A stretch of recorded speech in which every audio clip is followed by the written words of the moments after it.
this is an update about the Timothy Hutton case. This was fascinating to me because, first of all, Leverage is one of my favorite shows of all time. It's what I like to. It's a there's a term for shows called This Is Us, called bathtub television. Yep. It's like that it's like a guy's version of bathtub television. It's like the friendliest group of crooks that are actually a bunch of Robin Hoods you've ever met.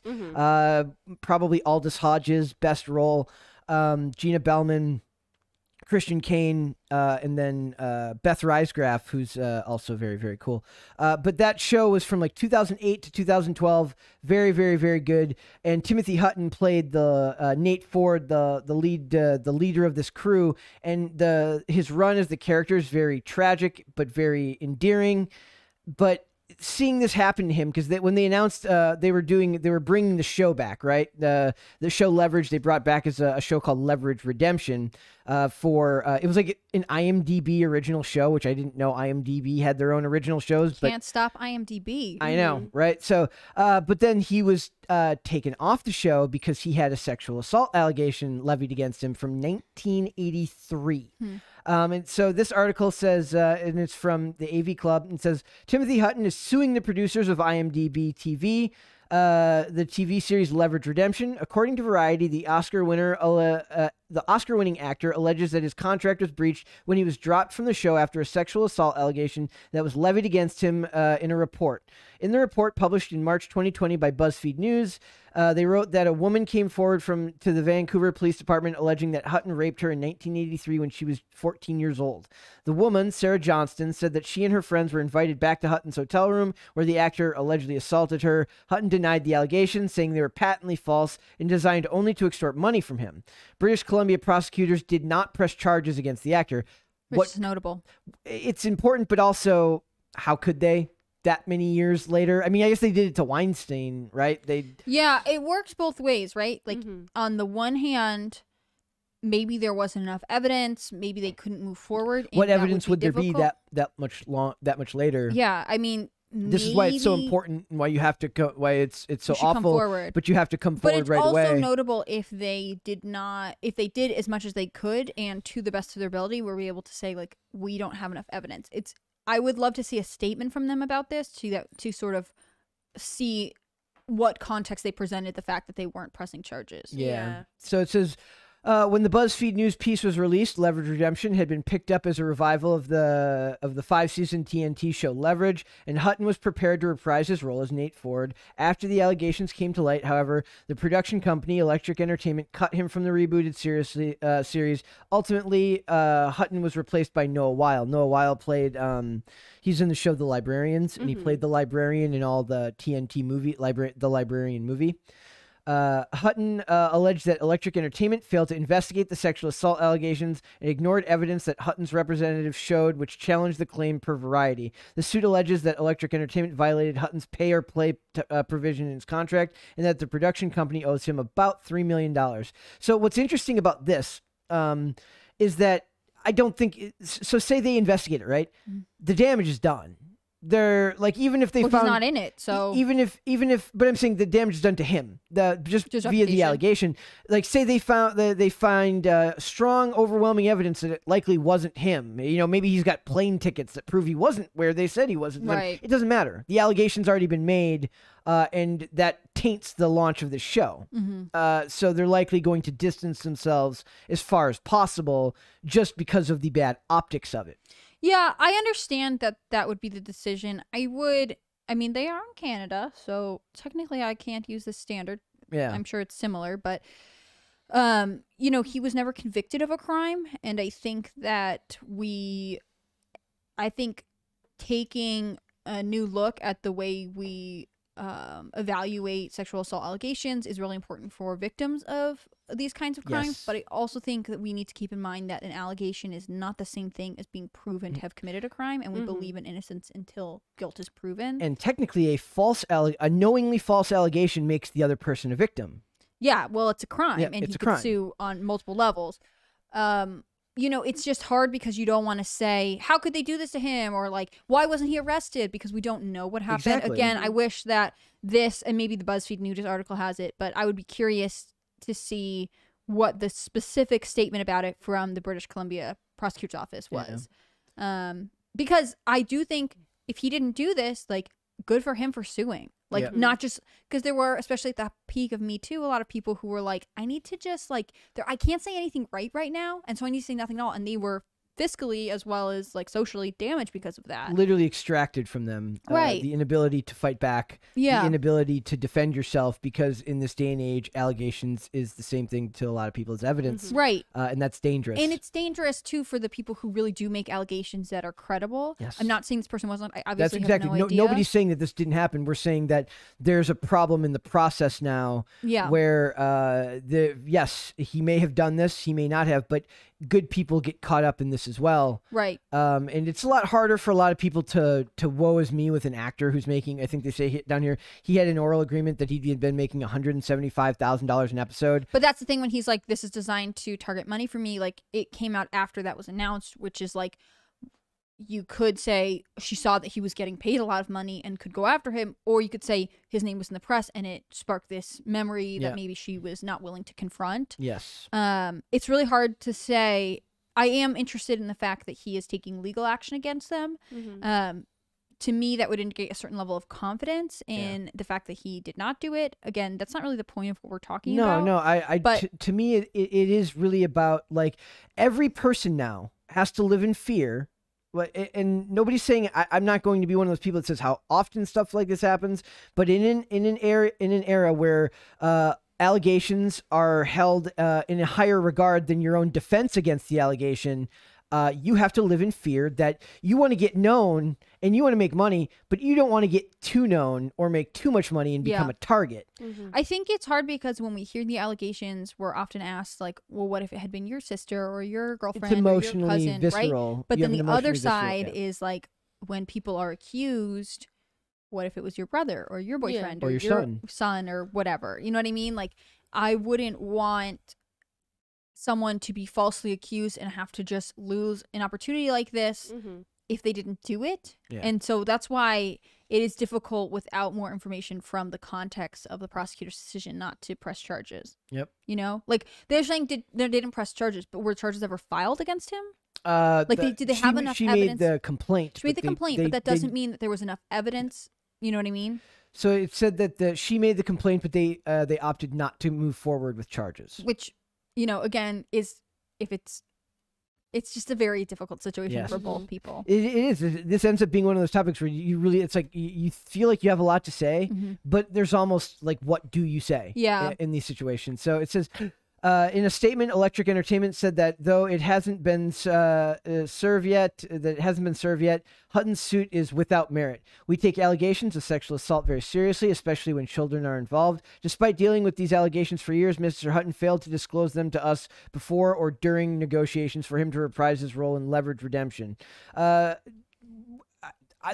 saw nothing that said that these were allegations that were plaguing him, that they had come out before. Yeah. Just that they came out now. And I wonder if that's like, again, this company being like, it's not, we didn't just make a rash decision, we had to do this. It's almost even worse. Or if it's technical to his contract, like, if something comes, you can't fire me for a number of reasons unless, you know, this situation occurs where he had failed to disclose. The company told Deadline, consequently, once we learned of the allegations in the press, we ceased negotiations with him and chose not to move on with him. I think the key word there is in the press. I don't think for a second they would have cared if it didn't come out in the press. I don't. No. I don't take these studios aren't moral. They're definitely not moral arbiters, and they don't care about people's well-being. They care about the bottom line. I'm not saying that makes them good or bad. I'm saying it is it is the nature of the business of being a profit-seeking organization, right? That you cannot that you have to look at optics before everything else, right? And in this case, like the actor is in a challenging position because you're not going to get proven not guilty. Like this isn't going to go to court, right? So the accuser, potential victim, is not going to get their justice, and he's also not going to get justice if he did not commit these, right? Yep. But I also am not sure that he can actually. And this, I'm not sure because I'm not a legal expert.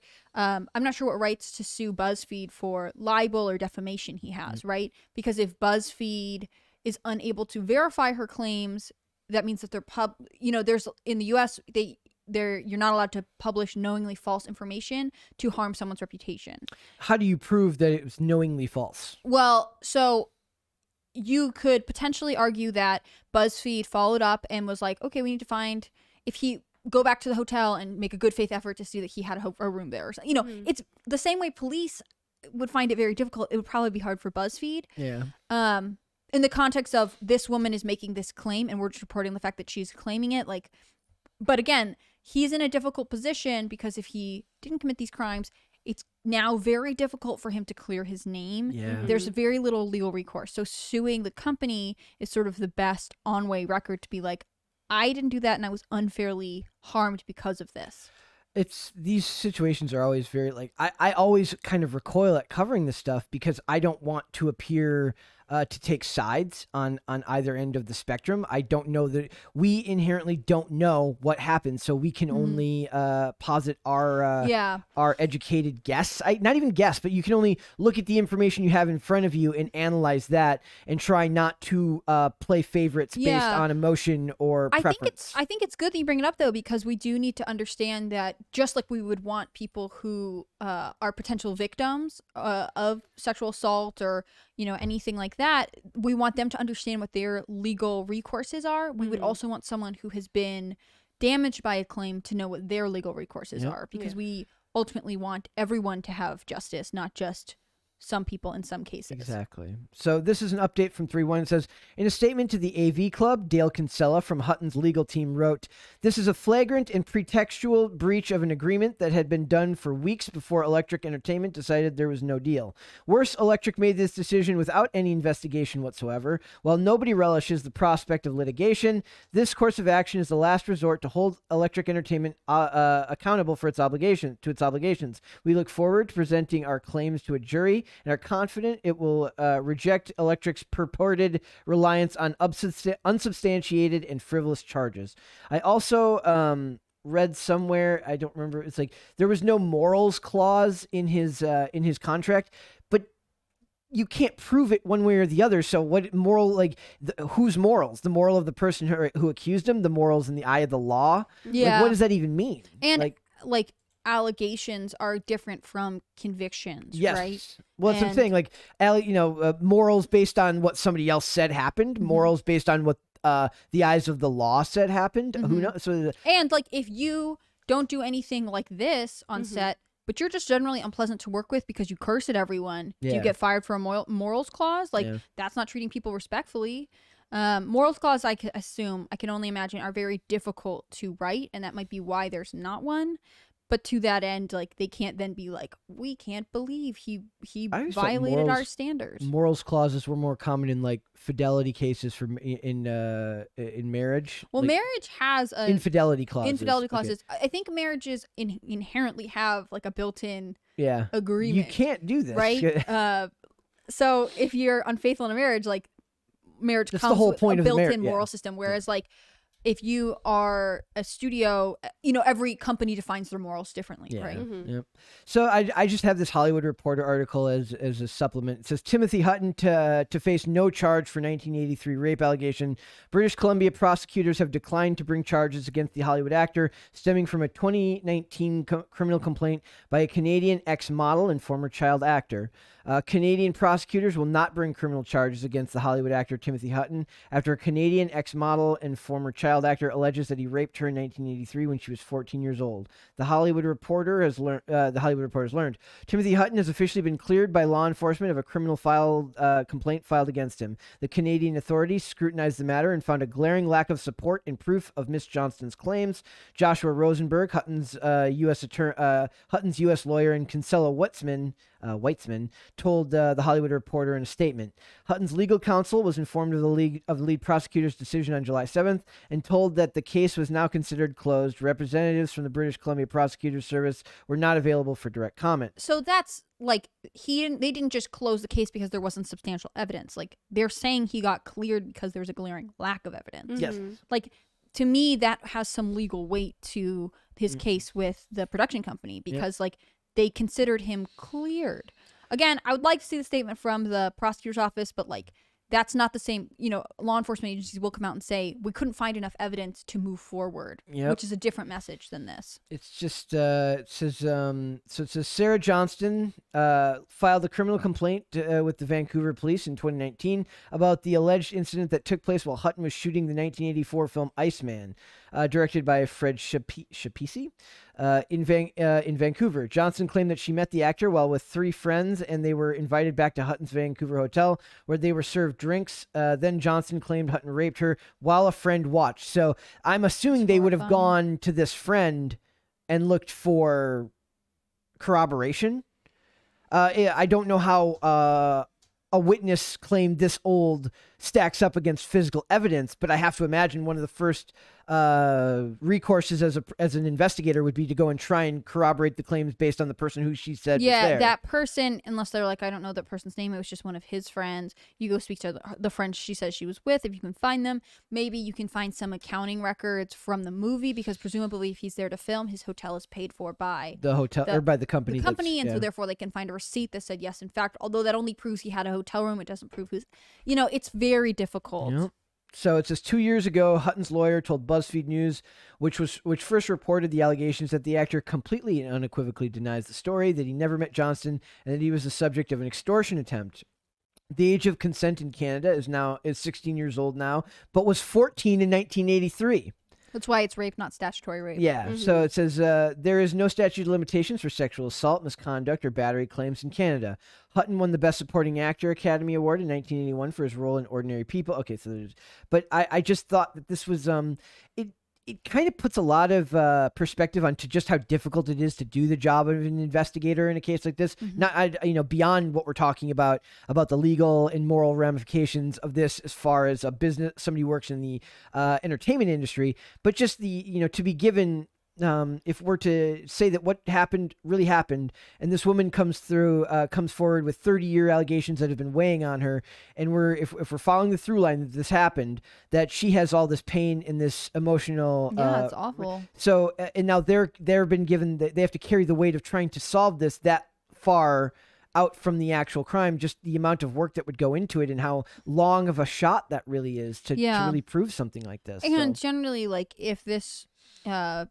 I don't know why they call her an ex-model. I guess I don't want to use the word former twice, but if this person went through, wouldn't they say former model like or former model in Child Star? Yeah, I don't know why they put it that way, unless she got like expelled from modeling. Maybe who knows? But if that person had been through something traumatic like this, it's hard to think that like they just never get an answer. Like, but on the other hand. It doesn't make you scared to have a 14-year-old daughter. Just like I want you to be independent and have all sorts of things in life, but also you're staying with me at all times where I can see you. Like eyes forward. You need to be in my line of sight at all times. Well, people made fun of Mike Pence when he was like, I don't go anywhere without my He's like, I don't go into rooms alone with women without my wife. Yeah, without my wife. You're coming with me. Yep. Like that isn't the worst like policy to have. Yeah. It's not because as long as it's not disrespectful because you hate women. It's just like so everyone feels comfortable, right? Yeah. Yep. So that's scary. Huh? Although in this case, she's like, I went with my friends, which is like. Don't send teenagers alone. Yeah, why? All of it's bad. Keep the kids close. Miracle, you want to have kids soon? I just want boys. Just so you don't have to. But are you scared that like you're gonna send them out into the world and you're gonna come back and someone's gonna be like, "Oh, your son, you attacked my child," and you're gonna have to be like, "What?" You're funny. I'm homeschooling them. So we're just all raising hermits. Great. Yeah, I'm just raising a hermit. It's fine. I just think like. I'll just be my kid's stalker, maybe. Like, I'll be like, no, go. Do whatever you need to do. And then I'll just get really good at showing up in the background. Yeah, that's perfect. It's not creepy at all. Get a private investigator's license and really learn I'll just be how to tail someone, maybe. all that stuff. Yeah. I mean, you want to keep your kids safe, but you also want them to be independent. Like, I can't imagine being this girl's parents.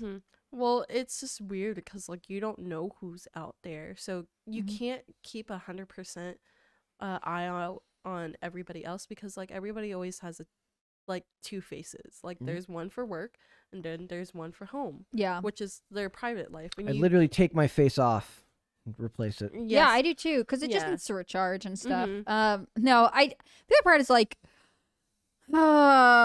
Just don't let your 14-year-old, like 14 is different than 18 for a reason. Yes. I want to know how old this guy was when this. 83. I can look up his. It's okay. I'll do it. Timothy Hutton. I don't know how old he would have been. I mean, he's probably still pretty old. You know, a lot older than 14. That is, Which for is also sure. like 14-year-old girls don't go anywhere with someone who's over like that.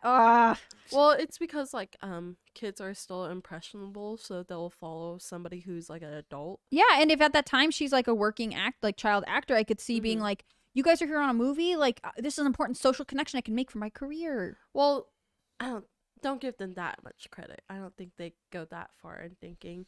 But So he would have been, it looks like 23 Okay. when this accusation is made. oh, Which, let's just put it on the table. If there's a 23-year-old boy who's interested in a 14-year-old, that's weird. just run. That is weird. Just run. Okay, anyways, sorry. I feel like this is getting depressing. Then he would have been like, she told me she was 16. She told me she was 18. Yeah, she told me she was 100. She told me she was 100 years old. She was just very young looking. She has very good skincare regimen to not look 100 at 14. So I'm just going to make a motion that for everyone's safety, we go back to abstinence and waiting till marriage. Perfect. Nothing of it to do with, like, you know, being prude or anything. It's literally for everyone's safety. Why don't you just put chastity belts on everybody? On everyone. On Until they get everybody. married. And no, even when you Even get then, married, let's not do it. even when you get married, just put on the chastity belt. You can take it off whenever, Oh my gosh. but just caution. Just caution. be safe, everybody, please. Like there's a silent alarm when you take it off nearby a minor. Oh gosh. Okay, we're moving What a on. dark, weird this world was- we live in. honestly, I think that was a really good discussion we had about it, discussing all the things that go into stuff like this. And it's horrible to have these discussions, but it's not unique to the world of acting, but it is relevant there because of how prevalent Me Too was, and how between Harvey Weinstein. I think it's worth having these discussions, especially from all perspectives. Like, again, if anyone who is sexually assaulted or raped, we want to like help them and support them and whatever else. Yes. We also don't want people who are falsely accused to just have to live with the ramifications of that forever. Yeah. And I think generally in all positions of this, like typically we see it as a young girl with an older man. Like, if with the young girls we have to drill home, like, you need to be aware of your surroundings, and also like, if you're under the age of 18, you need to be careful and maybe don't go places like hotel rooms without your parents or whatever else. And for older men, it's like, hey, stop trying, like, do not try and sleep with anyone that age. Wait till they're 21 if you have to. And if they have a problem with that, you want to be like, no, that's a red flag, Like, I think limiting the conversation to being like only about one side of it ultimately leaves open doors for liability on all fronts. I just hate people who try to normalize it. If you wanna see an area where these things are treated differently, read the articles about male and female teachers who take advantage of students, and it's read crazy. how different the language is about when an older teacher takes advantage of a male student. Or when it's a older female teacher with a younger female student. Yes, I mean, very, very different. It's very different, and Talk about softening language to it's make it crazy, seem, and it's also creepy. like you can have these kind of victims in any like sexual dynamic. Because remember, if you're a guy, you should just enjoy it. It's just that's what No, they tell you you. shouldn't. That's what they tell you. It's like, I wish I had teachers like that when I was in high school. No, it's crazy. It's so disruptive to teach that attitude to boys and men. That's ingrained in us. That was ingrained in me. Well, I growing think up. that's part of the like conversation about like, well, men have a high sex drive, so if there's ever a chance you can have sex and you don't take it, like, there's something wrong with you. Like, that's not true. Please stop. Yeah. Yep. Yeah. So Like, don't feel ashamed too. Like, if you want to wait, you can wait. Like, a lot of men. well, also just teachers shouldn't be doing this to you. So I know. Like, what's wrong with these Anyways, teachers? homeschooling all over. Yeah, homeschooling. Let's homeschooling. Let's do this for our kids. no kids for me. Gotta have some kids first. Yep. So I'll Alright. just adopt Chris Carr's baby and call it my kid. I want him to bring Shiloh to the office so badly. I love him so much. Like, I got him to nap on me, laugh, burp, and That's he so spit up cute. on me, so I was okay. And he farted in my hand. Aw, so sweet. I love this. thanks for watching this clip, guys. If you want to see full episodes or follow us on social media, links are in the description below. Bye. Bye.